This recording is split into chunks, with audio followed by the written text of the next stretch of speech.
फतेशी नशीस के सदर साहब, मंच पे बैठे हुए हॉकर यूनियन के अध्यक्ष साहब, हिंदू मुस्लिम संगठन के तमाम जिम्मेदारान, मेरे सामने जितने बैठे हुए नौजवान बुजुर्ग साथियों, आज हम यहाँ पर शेख रशीद साहब का जो इंतकाल हो चुका है, हिंदू भाई बोलते हैं श्रद्धांजलि देने के लिए और मुस्लिम भाई बोलते हैं तसल्ली देने के लिए। शेख रशीद खानवादा को आज तसल्ली देने के लिए यहाँ सब जमा हुए हैं। मैं आप लोग का बहुत शुक्रगुजार हूँ।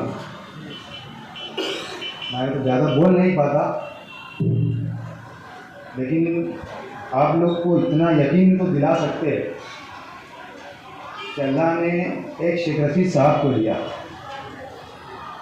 और जब से शेख रशीद साहब का इंतकाल हुआ, आज लगभग 15 रोज़ हो चुका, तो मैंने तो सुना हूँ कि अल्लाह ताला कुछ लेता है तो उसके बदले में कुछ देता भी। अल्लाह ताला ने एक शेख रशीद साहब लिए, लेकिन हमको पूरे शहर से लगता है, आज पूरे शहर के हर इंसान जिसको देख रहे हो वो शेख रशीद साहब दिखे। आज हमारी इतनी हिम्मत है, जहाँ कहीं भी जा रहे हम लोगों को लोग तसल्ली दे रहे और यही चीज़ बोल रहे हैं कि आप लोग टेंशन मत लो, हम तुम्हारे साथ खड़े हैं। जहाँ जा रहे वही बात, जहाँ जा रहे वही बात। तो बहरहाल मैं शहर के लोगों को भी और आप लोगों को भी अल्लाह की जात से यकीन दिलाना चाहता हूँ कि जैसे शेख रशीद साहब ने आप लोगों के लिए किया, हम उनके जैसा तो बन नहीं सकते। बहरहाल पूरी कोशिश करेंगे इंशाल्लाह हम उनके जैसा खरा उतरने की। आप लोग शेख रशीद साहब की कमी महसूस मत करो। इंशाल्लाह अल्लाह ने अगर चाहा, शेख आसिफ साहब है, मैं हैं, इमरान भाई है, आप लोगों को जहाँ भी अगर हमारी ज़रूरत पड़ी, रात देर रात कहीं भी बोलो, इंशाल्लाह हम आपके साना बसाना खड़े हैं। आपका कोई भी काम आए, आपको किसी भी तरीके की ज़रूरत पड़े, तो हम आपके साथ साना बसाना खड़े हैं। मेरा नंबर भी आपके पास होगा, शेख आसिफ साहब का भी नंबर होगा और इमरान शेख का भी नंबर होगा। आप बेझिझक बेझलक आप ऐसा समझो कि शेख रशीद साहब को फ़ोन लगा रहे हैं, आपको इंशाल्लाह जैसे शेख रशीद साहब काम करते थे, इंशाल्लाह वैसे ही आपको काम करके दिया जाएगा। मैं इतना आप लोगों को यकीन दिलाता हूँ। और रही शेख रशीद साहब की हिंदू मुस्लिम की एकता की बात, अगर मैं तारीफ़ करूँ तो ऐसा लगेगा कि अरे शेख रशीद साहब का बच्चा इसके लिए ऐसी तारीफ़ कर रहा है। बहरहाल जैसे शेख रशीद साहब ने हिंदू मुस्लिम को लेके चला, मैं तो आज तक किसी कोई लीडर को आज तक मैंने नहीं देखा तो कोई ऐसा लेके चलता। मैं समझता हूँ इधर के एरिए के जो लीडर को उधर कदम नहीं रखते हैं, मैं समझता हूँ ऐसा। आप जितने भी बैठे हिंदू भाई, आप लोग सब जानते हैं, मैं अल्लाह ताला उनको भी राहत दे, वो निगरान को भी राहत देगा, ताकि नदी के उस पार के लोगों को, नदी के इस पार के लोगों को, दोनों के लोगों को लेके चलने की कोशिश करे, ताकि जो हिंदू मुस्लिम की जो एकता है वो हमेशा के लिए कायम रहे। बहरहाल मैं आप नदी के इस पार के लोग, मैं शेख रशीद साहब के साथ जब मैं छोटा था, शेख रशीद साहब जब 1999 के अंदर आमदार बने तो मैं उनकी रिश्ता के अंदर घुमा करता था और मैं देखता था, तो मैं साहब को बोलता था कि अब्बा आप तो इधर के आमदार है, नदी के इस पार का आमदार थोड़ी है। उनको बोलते थे बेटा 26,000 जो वोट से जीत के आया ना, तो बोले इधर के लोगों से जीत के आया। सही बात है, 26,000 उधर की वोट मिलती थी साहब को, तो साहब चुन के आए। जब नदी के इस पार का हिस्सा 2004 के अंदर, यानी 2009 के अंदर जब नदी के इस पार का हिस्सा कट गया और नदी के इस पार इधर हो गया अलग अलग, जब शेख रशीद साहब की हार हुई। मैं समझता अगर वो हिस्सा अगर नहीं कटता था तो आज भी मैं समझता शेख रशीद साहब के आमदार रहते थे, आज भी। लेकिन ये मजबूर थे, तो हिंदू भाई को वोट देने के लिए मजबूर थे, क्योंकि इधर उनकी वोट कट गई थी।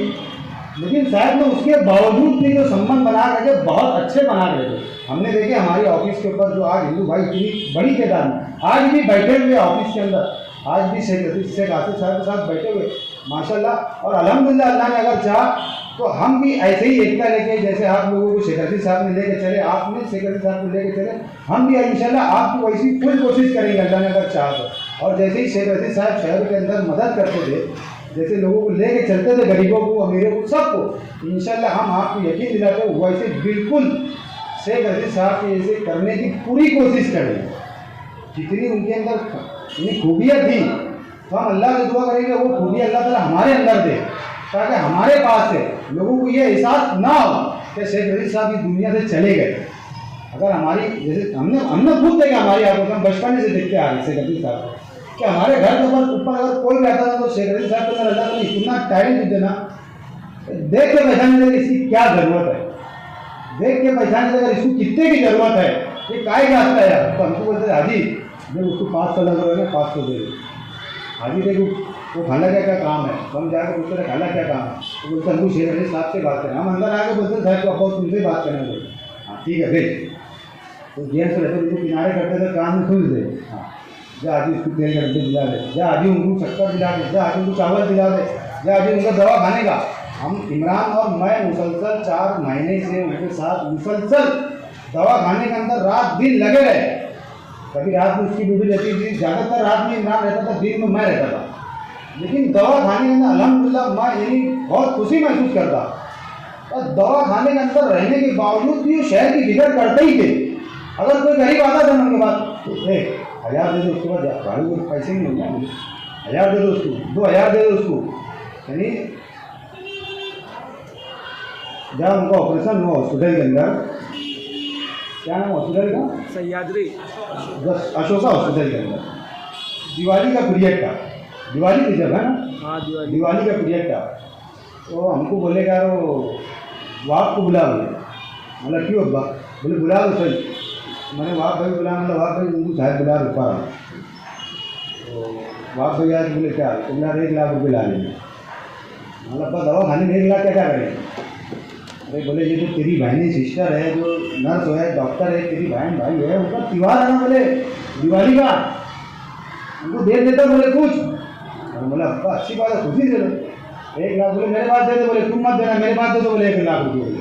और तुम सब बाहर ICU में सब है, उनका ऑपरेशन हो चुका था, ऑपरेशन के दूसरे तीसरे दिन की बात, ICU में साहब सबको बेटी बना दी उन्होंने।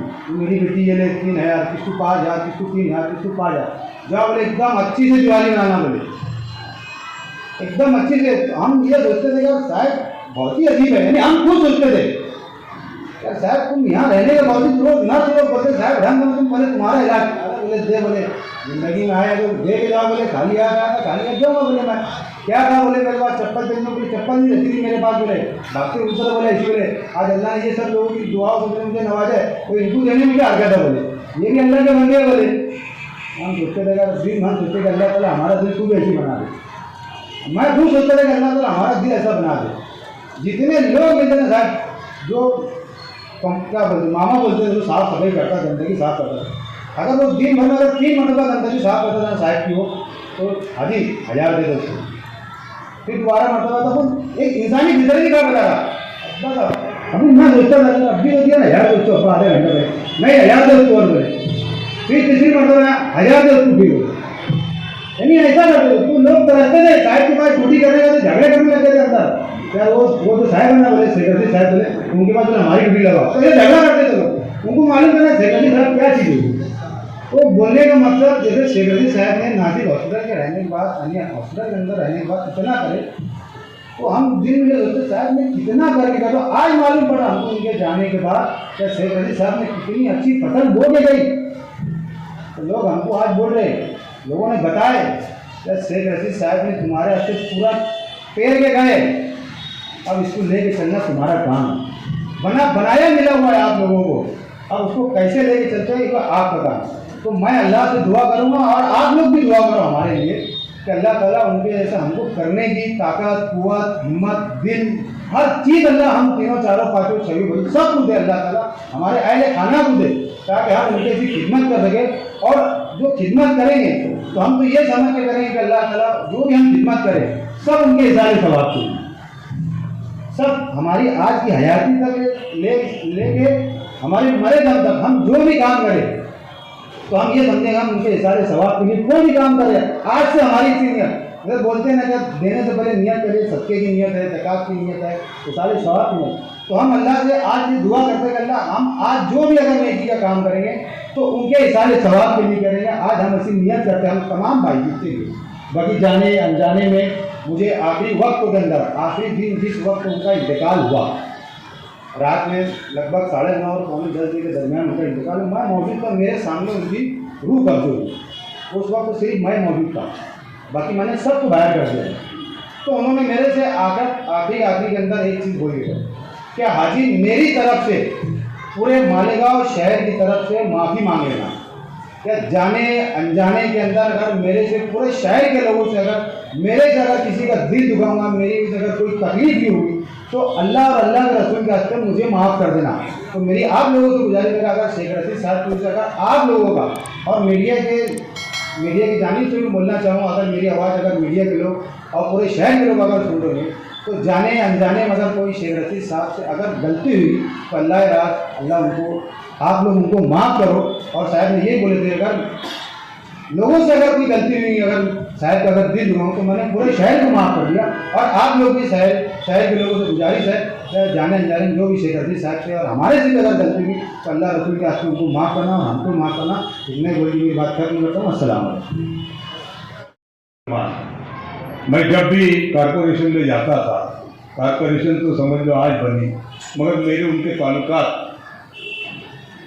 नगर पालिका से रहते थे। 1993 से मेरा दोस्ताना था और मुझे कभी नाम से नहीं बुलाए, अबे पहलवान क्या चल रहा तेरा, आजकल क्या कर रहा, ऐसा हक से वो अपना जो हक था वो अदा करते थे और मेरे को करीब में बैठाते थे, बट चाय पिएगा अपन। फिर अपा के हम चाय पीते थे और इधर उधर की बात, शहर के अंदर क्या चल रहा, कैसा चल रहा, कैसे हालात है, व्यापार कैसे, सबके बारे में सूझबूझ रखने वाला ये ऐसा नेता था। ऐसा नेता हमको ढूंढने के बाद तो मिलना ही चाहिए और नहीं मिलेगा ऐसा मैं नहीं बोलूँगा, मगर कोशिश उनकी यही थी कि हम सबकी मदद करें, सबकी हिफाजत करें, ये उनकी जिद्दोजहद थी। मेरा कोई काम ऐसा उन्होंने टाला नहीं। फिर वो जो है गणपति उत्सव के मामले में, वो शिव जयंती उत्सव के, मैं बहुत सारे गणपति उत्सव के समिति के सदस्य हैं जो मेरे को बुला के बोलते थे, कोई चीज़ की अगर जरूरत पड़ी पहलवान तो मेरे को बोलना, कोई भी चीज़ की आधी रात को मेरे को बोलना। और कैसा ऑफिसर करता नहीं मैं देखता हूँ, क्या उसकी ताकत है, शहर अपना है और अपने को अपने लोगों के वास्ते करना है, ये उनकी सोच थी। और ऐसे सोच में उनके पास लोग आते थे और उनका लोगों का मसला वो हल करते थे। ऐसा लोगों को जोड़ने के बाद में लोग सोचते थे कि ये आदमी एक रसायन है, ये आदमी एक रसायन है, इसको चारों तरफ से जब देखेंगे तभी पता चलेगा। और हमने उनको चारों तरफ से देखा है, उनको करीब से देखा है, उन्होंने कभी भेदभाव नहीं रखा। वो बोलते ना, दुनिया से जाने वाले जाने चले जाते हैं कहा क्या, और बहुत सारी कवि ने बातें रखी है क्या, मौत वही जो दुनिया देखे घुट घुट के मरना क्या, हमने इंसान से दोस्ती किया तो शैतान से डरना क्या। वो इंसान से डरा दोस्ती करते थे, शैतान को उनको खुद डर के भाग जाता था। ये मैंने बहुत करीब से देखा और कोई उनसे उलझता नहीं था। समझाने का तौर तरीका बहुत अलग था। जैसा मैं अभी सम्मेश्वर के बारे में बताया, गणपति के बारे में बताया, तो एक मिसाल बता दूंगा कि राम सेतु पुल से लेके तो तुम्हारे ये अम्बेडकर पुल तक जितने भी दुकानें बसे उनकी बदौलत है, ऐसा मैं घमंड से बोलूँगा। महापौर थे और उस वक्त फिलिप साहब यहाँ पे, ये तुम्हारे आयुक्त कामले साहब ने वो अतिक्रमण हटा के जरा बाजू में कर दिया था और फिलिप साहब फिर फरमान जताए थे कि ये अतिक्रमण फिर निकाले जाए। तो इसके बाद से सुरेश गौली, चंदू पार्टनर, जीतू जैसे सब लोग आए कि भाई ये अतिक्रमण निकलने वाला है। बोला जरा तुम फिक्र मत करो, जब निकलेगा तब मैं देख लूँ। तो सवेरे बुलडोजर ला के फिलिप साहब ने वहाँ पे खड़ा कर दिया। मैं इसलिए बताना चाहता हूँ कि उनका काम करने का तरीका क्या है और लीडर का काम करने का तरीका क्या है, इसमें देखो फर्क कैसा होता है। और इंसान को क्यों चाहता है, नो मनी, पूछिए ना कोई। दुनिया में अगर मनी है तो सब कुछ पूछते, मगर उनको पैसे से कभी लगाव नहीं था। उन्होंने कभी पैसे से लगाव नहीं किया, खुद होकर पैसा उनके पास आता था, ऐसा मैं बोलूँगा। और वो पैसा नेक काम में लगाते थे। तो मैं ये बताना चाहता था कि वो अतिक्रमण की जो लाइन थी, जो मुकर्रर किए थे, उसके बाद में हम आगे नहीं आए थे, कोई भी दुकानदार नहीं आया था। फिलिप साहब अपनी पावर के हिसाब से उसको हटाना चाहते थे। उन्होंने बुलडोजर ला के खड़ा कर दिया और मैं इस बात से होकर पहुँच गया। अभी जो भी लोग उनके पास गए, मैं तो कभी ऑफिसर के पास नहीं जाता। अगर कोई गैर कानूनी काम करता है और कानूनी काम करता है तो मेरा तौर तरीका अलग है, क्योंकि ये मैं उनसे सीखा और हम बहुत एक दूसरे को जानते थे। ऑफिसर के पास जरूरत पड़ी तभी जाना। ऑफिसर भले अपने पास आवे नहीं आवे, मगर उसको ऐसा मजबूर करना कि उसने मेरे पास आना चाहिए, ये उनकी सोच। और वाकई में उसमें वो कामयाब होते थे। ये मैंने उनको बहुत करीब से देखा है। रही बात फिलिप साहब ने जब बुलडोजर लाके खड़ा कर दिया तो मैं फिलिप साहब को पूछा कि तुम क्या करना चाहते हैं। हम पब्लिक को इकट्ठा किया और बुलडोजर के सामने से बढ़ गए। जब बढ़ गए तो फिलिप आया, बोले आप हट जाइए यहाँ से। बोला साहब एक बात बताओ, तुम अतिक्रमण हटा के करना क्या चाहते हैं? यहाँ पे तो फिर कुत्ते और सुअर ही बैठेंगे, इंसान को तुम बेघर करके क्या करना चाहते थे? इन्होंने अपने अपने गहने गिरो रखे, ये अतिक्रमण नहीं है, ये जगह इन्हें अपने रोजी रोटी के वास्ते। अगर तुम्हारे पास कोई प्लान है तो तुम जरूर इनको हटाओ, तुम्हारे पास तो कोई प्लान नहीं। इतना बोलने के बाद में फिलिप साहब वहाँ से 2 मिनट में हट के कोई जवाब नहीं दे सके, उनके पास जवाब नहीं था। फिर उसके बाद में हमारे अजय मौर्य साहब प्रांत से वो आए, कृष्ण प्रकाश जी एसपी थे, लॉ एंड ऑर्डर का प्रॉब्लम बोले साहब उनको तुम डिस्टर्ब मत करो। बहुत सारे लोग हिंदू मुसलमान बोलते लोग बैठ गए। रही बात उसके बाद में फिलिप सर ने एक मीटिंग लिया और मीटिंग में बोल दिया कि भाई फलाने आदमी ने मतलब रशीद साहब का नाम लिया और उसने हमको बोला है कि अतिक्रमण में हटा। बोला साहब गलत बोल रहे आप भय पे रुकिए, मैं 2 मिनट में साहब से बात करता। और मैं फ़ोन लगाया साहब को, साहब से बात किया। साहब उसके बम्बई थे, देखो बम्बई थे, मैं फ़ोन यहाँ से लगाया, फ़ोन तुरंत उठा लिए। बोले क्या बात है? बोला ये फिलिप साहब आपका नाम जाहिर कर रहे कि तुमने हाउस के अंदर अतिक्रमण के बारे में बोल दिया, इधर का अतिक्रमण हटाओ। बोला यार ये लड़ाना चाहता है, क्या बात है, मेरे को समझ में नहीं आ रहा। बोले उसको फ़ोन दे, उसको फ़ोन दे पहलवान। बोले क्या दे, तेरे को जनता दल का टिकट होना क्या? यकीन मानो ये बात हक के नहीं, हक से बोले तेरे को जनता दल का टिकट होना क्या? खैर मैं बम्बई से आ रहा, मेरा नाम तूने गलत सलत बोल दिया, मैं वहाँ से आ रहा, जब तक एक भी दुकान नहीं हटेगी। और दूसरे दिन मालेगांव शहर के अंदर दाखिल होकर खड़े रह के बोल दे कौन हटाना चाहता है? बोला फिलिप, वो भी आ गया। बोले क्या होना तेरे को? बोल तो ये सियासत कब से खेल रहा? मैं तेरे को अच्छा जानता हूँ, एक भी दुकान यहाँ से हटेगी नहीं, और ये सब बाउंड्री के अंदर है, डीपी प्लान के अंदर है, तो इसको हटा नहीं सकता, तो अपने अपने खुद पे जाता। यकीन मानो फिलिप शायद एक लफ्ज बोले नहीं, कोई जाके बढ़ गया। तो इनका काम करने का तरीका था। ऑफिसर उनके पास आता था, वो ऑफिसर के पास नहीं जाते थे। अभी के लीडरों का तरीका अलग है, वो उनके पास चले जा रहे नहीं जा रहे, वो उनकी मर्जी का सवाल। मगर ये आदमी की एक हैसियत थी कि कभी गलत काम तो किया नहीं, जो कानून में बैठेगा वही। और किसी के ऊपर जुल्म होता है, किसी के ऊपर जास्ती होती तो हक से आके खड़े हो जाते थे खुद। ऐसा नहीं कि फोन निकाल के बोल दिए उसका काम करो, वो काम मैंने करते हुए नहीं देखा। खुद हजर जवाबी थे, और हजर जवाबी होने की वजह से आज भी उनकी याद हमको सताते रहेगी, उनकी उंगली भर के निकलेगी। ऐसा काम मेरे ख्याल से उनके घर के जितने भी आज लीडर्स इसके अंदर हैं वो कर सकते हैं और करना चाहिए। और जब हम भी बोले थोड़ा बहुत उनके कदम के नक्शे के ऊपर कदम रख के कुछ काम अच्छा कर देते हैं शहर के वास्ते। और आसिफ साहब तो आज बैठे, उनको सबसे बड़ा दुख है, उससे बड़ा दुख भी शहरवासियों को हुआ है। मैं ऐसा बोलूँगा कि इस वक्त दुख के समय ज़्यादा कुछ बोलने जैसा नहीं रहता, मगर हम उनके दुख में शहीद होके भगवान अल्लाह ताला उनको अच्छी जगह दे और ऊपर वाला उनको जन्नत दे, ये हम ऊपर वाले के पास फरियाद कर सकते हैं। और अभी इसके बाद में अगर किसी को बोलना है तो बोल सकते हैं। फिर भी मैं बोलूँगा श्रद्धांजलि कार्यक्रम अगर होगा तो उसके अंदर मुसलमान भाइयों ने दुआ फरमाने की है और हम हिंदू भाई ऊपर वाले को याद करेंगे। इतने बोल के मैं अपनी तकरीर खराब करता हूँ। जय हिंद, जय भारत। कि पूरी रुख बदल गई, एक शख्स पूरे शहर को वीरान कर गया। आज इस मौके पर मैं बोल नहीं पा रहा हूं क्योंकि मुझको शेख रशीद साहब हौसला दिया करते थे कि बेटा सलमान, तेरी उम्र के हिसाब से तुझको बहुत आगे जाना है। राजकारण की दुनिया में 80% समाज सेवा करना और 20% राजकारण करना। और शेख रशीद साहब एक शख्सियत थी और तुम और मैं एक शख्स हो। शख्स के ताल्लुक से चर्चा कर सकते हैं अपन, तुम शख्सियत के ताल्लुक से नहीं कर सकते। रामदास पहलवान ने जो बातें बताई उसी बातों में मैं एक 5 मिनट का वक्त लेना चाहूंगा। यहां पर मेरे हॉकर्स लोग भी बैठे हुए हैं, बुरुड़ समाज के लोग भी बैठे हुए हैं। हाजी साहब, जब किदवई रोड पर अतिक्रमण आया था, 2 महीने के लिए हमारे हॉकर्स लोगों की दुकानें अतिक्रमण ने भाई गोड़े मैडम ने हटा दिए थे और हम लोग से बात करने की एग्री नहीं थी। आप लोग बिल्कुल यहाँ गाड़ियां लगा भी मत बोले।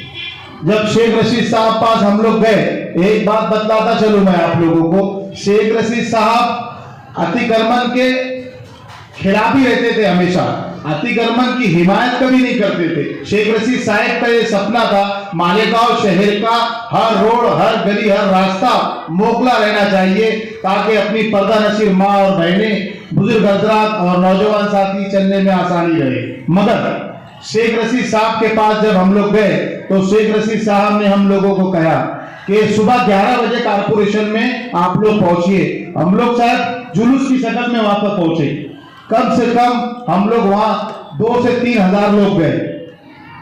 वहां पर ये माजरा देखा हम लोगों ने। मैं बतलाना चाहता हूं कि शेख रशीद साहब गरीब लोगों से कितनी 100% से भी ज्यादा मोहब्बत किया करते थे, ये आप लोगों को बतलाना चाह रहा हूं। वहां पर जब हम लोग गए तो शेख रशीद साहब ने मेरे तक मैसेज भिजाया। जूरी कारपोरेशन थी, जब असेंबली का हॉल है जहां पर कारपोरेटर लोग अपनी अपनी बातों को रखते हैं बैठ करके महासभा हॉल में, वो महासभा हॉल में हमारे हॉकर्स लोगों को बुलाया और वो महासभा हॉल में बाकायदा हॉकर्स लोगों को हम लोग को बैठाया गया और वहां पर हमारे कुछ हजरात डर रहे थे बैठने के लिए। बोले यार सदर साहब यहाँ कैसे बैठेंगे, यहाँ तो कारपोरेटर लोग बैठते हैं। मैंने शेख रशीद साहब तक मैसेज भेजाया कि साहब ऐसा ऐसा बोल रहे, तो शेख रशीद साहब का एक जुमला था, बोले पट्टे जो लोगों को तुम चुन कर देते क्या वो जगहों की जगहों पे तुम बैठ नहीं सकते क्या? यकीन मानिए दोस्तों, मेरी आंख में वहां पर आंसू आ गया। 2 महीना हम लोग 60 दिन तक बिगर रोटी रोजगार के पूरे शहर के लीडर, पूरे शहर के ऑफिसरान, एक जगह कहीं नहीं बची जहां हम लोग गए नहीं और हमारा मुतालबा रखे नहीं। किसी ने हमारी बात को सुना नहीं, किसी ने हमारे जो है हौसला अफजाई किसी ने करा नहीं। वाइट मर्द मुजाहिद शेख रशीद साहब थे जो लता ढोले को ऐसे हैंड टू हैंड बोले अतिक्रमण के तुम खिलाफ है, शेख रशीद भी अतिक्रमण के खिलाफ है, मगर ये जो मेरी गरीब आवाम है ये रोटी रोजगार करने के लिए कहा जाएंगी। मालेगांव शहर के अंदर हॉकर जोन बनना चाहिए। मालेगांव शहर के अंदर गरीब आवाम रहती है और उस गरीब आवाम का मैं सरपरस्त हूं और ये आपके दिमाग में एक चीज ऐड कर लो, हर हॉकर्स, हर गरीबों के दिलो दिमाग में एक शेख रशीद पैदा होता है। यकीन मानिए दोस्तों, वहां से जब हम लोग यहाँ आए तो 10 मिनट के अंदर शेख रशीद साहब का हम लोगों को फोन आया, बोले लता ढोने मैडम, तमाम अधिकारी हम लोग वहां पर आ रहे हैं, हम लोगों से 5 मिनट में बातचीत करें। शेख रशीद साहब ने हम लोग कहाँ जाना चाहते, हम लोग को तफसीलवार जगह बताई और 10 मिनट के अंदर शेख रशीद साहब ने बुलडोजर, कमिश्नर महोदय की सरपरस्ती में बुलडोजर मंगा करके वो जगह तोड़ने का काम करे। जहाँ इमारत बनी हुई थी, जहाँ नशा किया जाता था, जहाँ बुराई की जाती थी, वो जगह तोड़े और हम लोगों से वादा लिए, बोले आप लोग बिल्कुल हिम्मत हारना मत, मैं आप लोगों का मालेगांव शहर के अंदर एक बड़ा हॉकर जोन तामीर करने जा रहा हूं और उसके अंदर जो मुस्तहिक लोग हैं, जो ठेला गाड़ी लगा करके अपने परिवार को लेकर चलते हैं, वो बनाने का मैं काम कर रहा हूं। और शेख रशीद साहब ने उस काम को 85% पहुंचा चुके। 15% जो काम रुका कुछ ऑफिशियली कागजात की वजह से रुका और आज मुझको आप लोगों को बताने में बड़ी खुशी महसूस हो रही है कि आज कल हम लोग मंत्रालय लोक आयुक्तों में हमारे माजी एमएलए आसिफ शेख रशीद साहब की सरपरस्ती में वो जो 15% की कागजाती कार्रवाई रुकी हुई है वो कार्रवाई करने के लिए हम लोग वहां जा रहे हैं। बताने का मतलब बातें बहुत है, इतनी है कि रात और दिन गुजर जाएंगी, बातें शेख रशीद साहब की खत्म नहीं होंगी। बस मैं इतना ही बोलना चाहूंगा, खालिद हाजी साहब, इमरान शेख साहब से मुझे आसिफ भाई का फोन आया, मैं बोले वहां पर आ रहा हूं, मगर कुछ डॉक्टरों की टीम मेरे से कुछ मुलाकात करने के लिए आ गई, तो मेरे तरफ से आप सबको सलाम बोलना, काका को नमस्ते बोलना। साहब ने ये मैसेज भेजा है कि जैसे शेख रशीद साहब के साना बसाना आप लोग खड़े रहते थे, आप लोग हमारे साथ भी खड़े रहिए।